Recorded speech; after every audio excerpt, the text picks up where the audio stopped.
Recently যে Ramisa murder কেসটা হয়েছে, এর মধ্যে আবার দেখলাম যে চট্টগ্রামে 4 বছরের একটা বাচ্চাকে রেপ করার ট্রাই করা হয়েছে।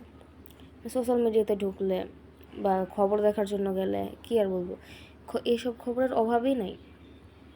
এসব খবর দেখতে দেখে আমি যে সিক হয়ে গেছি, ভাই। আর কত আর কত এই দেশটা কেমনি চলবে? কোনো বিচার নাই, কিছু নাই।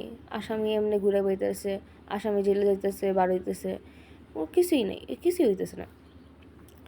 ওদের মধ্যে কোনো রিয়েলাইজেশন নাই, কোনো ভয় ডর নাই, কিচ্ছু নেই। কারণ ওরা জানে যে আমি যত যাই করি, আমি রেপ করি, আমি মার্ডার করি, বাট আমার কোনো শাস্তি হবে না।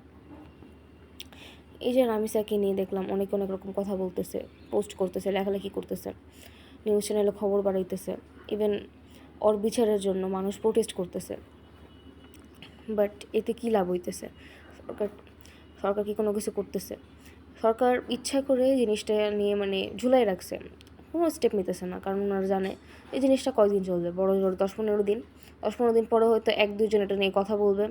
ইভেন তার আরও কিছুদিন পরে, আরও 5 দিন পরে এটা নিয়ে আর কেউই কথা বলবে না। এই জিনিসটা ধামাচাপা পড়ে যাবে, সবাই সবার লাইফ নিয়ে ব্যস্ত হয়ে যাবে।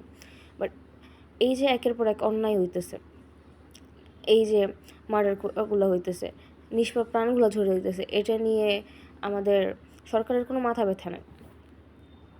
আপনি একটা বিচার করতে পারতেছেন না, এখানে আরও পাঁচটা এরকম কেস হয়ে যাইতেছে। তো কি ভাই, কবে আমাদের দেশে সরকার পাল্টাবে? কবে আমাদের দেশ উন্নত হবে?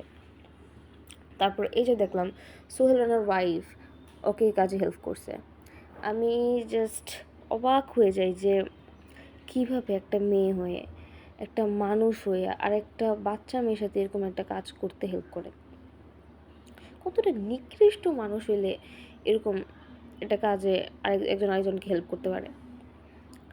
তো আর কিছুই বলার নেই। আর কি বলবো ভাই, এই একটা মানুষ হিসেবে, এই দেশের নাগরিক হিসেবে আমি সত্যিই লজ্জিত, সত্যি কিছু বলার নেই আর।